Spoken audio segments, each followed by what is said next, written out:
नमस्कार दोस्तों, उषा की आवाज़ चैनल में आप सभी का स्वागत है। हमारी आज की कहानी है जीवन साथी।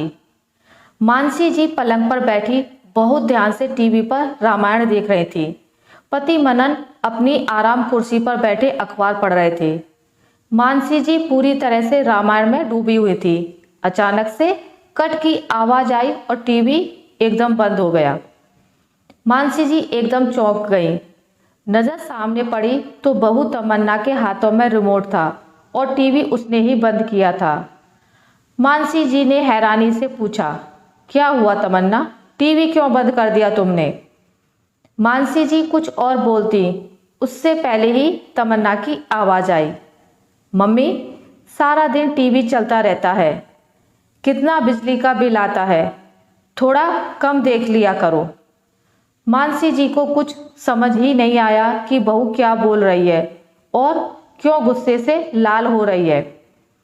मनन जी ने अखबार चेहरे के सामने से हटाया, पहले बहू की तरफ देखा और फिर नज़र अपनी पत्नी की तरफ दौड़ाई। बहू से बोले, यह कौन सा तरीका है तमन्ना मम्मी से बात करने का? अब क्या वह टीवी भी नहीं देख सकती हैं? पापा, आपको पता है ना कितना बिल आ जाता है और वह हमें ही भरना होता है। आपको क्या पता, आप तो सारा दिन बस अखबार में ही खोए रहते हैं या फिर दोस्तों को बुलाकर चाय पिलाते रहते हैं। हर चीज़ में पैसा लगता है, हमें भी बच्चों के बारे में सोचना है। इसलिए आज से टीवी सुबह 10 बजे से 12 बजे तक और शाम को 6 से 8 बजे तक ही चलेगा। मैं खुद ही आकर चला दिया करूँगी। यह कहते हुए तमन्ना रिमोट लेकर तेजी से कमरे से बाहर चली गई। मानसी जी तो जैसे पत्थर की हो गई थी। मनन जी ने पत्नी की तरफ देखा और घबरा गए। फिर वो पत्नी के पास आए और कंधे पर हाथ रखा ही था कि पति का स्पर्श होते ही मानसी ने रोना शुरू कर दिया। उन्होंने अपनी पत्नी को रोने दिया और वहीं पर बैठ गए। मानसी जी का रोना सिसकियों में बदल गया था। अब उठकर साइड टेबल पर रखे जग से पानी का गिलास भरा और अपनी पत्नी को दिया। मानसी जी थोड़ी नॉर्मल हुई। उन्हें अभी भी विश्वास नहीं हो रहा था कि जो उन्होंने सुना वह सच था या कोई सपना। फिर वो अपनी पत्नी को चुप कराकर वापस अपनी कुर्सी पर बैठ गए।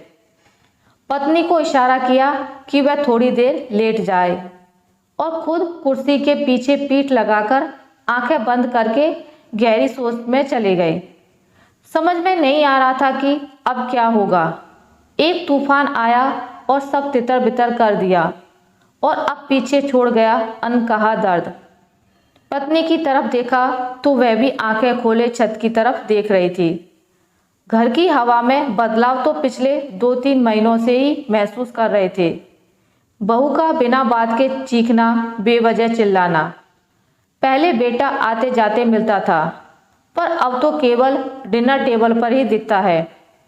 मदन जी कुछ पूछते हैं तो बस ना और हाँ में जवाब मिलता है। बहू ने इशारे में जता भी दिया कि यह मकान उनके नाम कर दें। मनोज जी ने सोचा भी कि बाद में भी तो उन्हीं का है, तो नाम कर देने से क्या फर्क पड़ेगा। और अब वे मन ही मन अपने साड़ू साहब को धन्यवाद देने लगे, जिन्होंने उन्हें यह सलाह दी कि भाई साहब अपने जीते जी मकान किसी के नाम नहीं करना। हाँ, वसीयत जरूर बना लो और उसमें भी मकान पहले पत्नी के नाम लिखना और उसके बाद बेटे का नाम। आपके बाद कम से कम इज्जत की 2 रोटी तो मिलेगी। इस मकान के लालच में उन्होंने ऐसा किया। हाँ, यह जरूर था कि बेटे बहू को इस बात की जानकारी नहीं दी, क्योंकि यह सलाह भी साड़ू भाई ने ही दी थी कि औलाद का असली रंग देखना हो तो झूठ बोलकर देख लो, सच्चाई सामने आ जाएगी। इतनी जल्दी नकाब उतरेगा यह नहीं सोचा था। मनन जी ने सिर हिलाया, जैसे किसी निर्णय पर पहुंच गए हैं। रात को दोनों चुपचाप डिनर के लिए डाइनिंग हॉल में आ गए। बेटा बहू पोता पोती सब ने चुपचाप खाना खाया और बच्चे खाना खाकर अपने कमरे में चले गए। मनोज जी ने बेटे रोहन और बहू तमन्ना को अपने सामने बैठने के लिए कहा और बेटे की तरफ मुंह करके बोले, देखो रोहन, आज जो कुछ भी हुआ मैं उस बात को दोबारा नहीं दोहराऊंगा। आज जो कुछ भी हुआ तुम बहू से पूछ लेना कि आज उसने क्या हिमाकत की है। तमन्ना को बोलने के लिए आतुर देख मनन जी बात आगे बढ़ाते हुए बोले, आज ऐसा हुआ है जो मुझे मंजूर नहीं। इस घर को और तुम्हारी जिंदगी को बनाने में हमने ना जाने कितने दिन रात एक कर दिए। कभी पैसे का भी मोह नहीं किया। तुम्हारी मम्मी भी अच्छा कमाती थी और मैं भी अच्छा वेतन पाता था, तो जिंदगी आराम से गुजर रही थी। और यह 2 मंजिला मकान भी बना लिया ताकि बुढ़ापा शांति से गुजर जाए। तुम्हारी मम्मी ने 2-2 ड्यूटी निभाई, घर को भी पूरा समय देती थी और नौकरी भी करती थी। नौकरी करते हुए भी मम्मी ने हमेशा तुम्हारे दादा दादी के सारे कर्तव्यों को पूरा करने की कोशिश की, उन्हें पूरा आदर सम्मान दिया।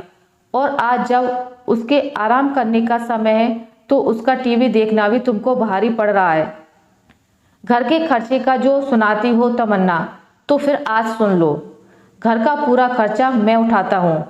अखबार का, राशन का, काम वाली बाई का पेमेंट मैं करता हूँ। पानी का, गैस का बिल मैं भरता हूँ। तुम सिर्फ बिजली का बिल देते हो। आज तक ना तुम्हारी माँ ने ना मैंने तुम दोनों से कभी कुछ नहीं कहा। तुम कहाँ जा रहे हो, क्या खर्च कर रहे हो, क्या ला रहे हो, क्यों ला रहे हो। तो फिर हमारा खर्च तुम्हारे लिए इतना बड़ा हो गया कि तुमने हमारा टीवी ही बंद कर दिया। बेटा, यह तो मुझे बिल्कुल भी मंजूर नहीं है। एक बात और सुन लो, मैंने और तुम्हारी माँ ने जिंदगी में इज्जत खूब कमाई है।